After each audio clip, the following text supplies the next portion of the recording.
Tohle se pokazilo. Byli jsme na legálu spějovat, to byl, jak jste viděli, ten malý spěj. A přijela policie.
Wow.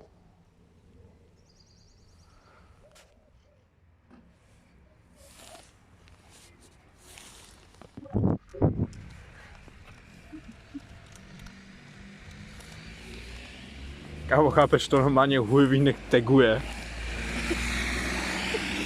Grafity jsou v módě. No kámo, je to pravda. Hujvínek opravdu spějuje, máme ho tady naživo. To ti upadlo. No je to fér.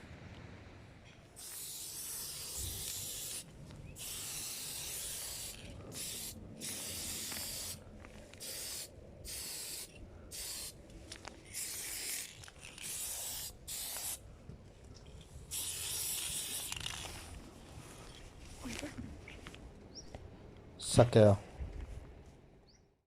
Jo, nám se prostě zdálo, že malujete někde jinde a že ty podpisy vaše, nevím, nemůžete dělat něco velkého. Ty podpisy nejsou umění.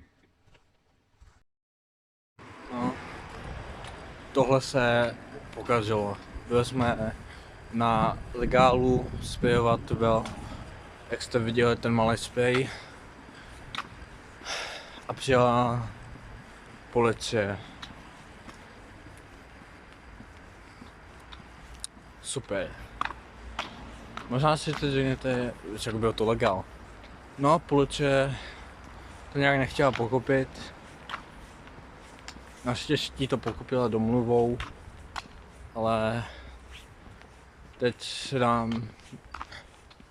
dáme s kámošem menší pauzu, protože už jsme na očích a nechceme to pokoušet. Takže tak no.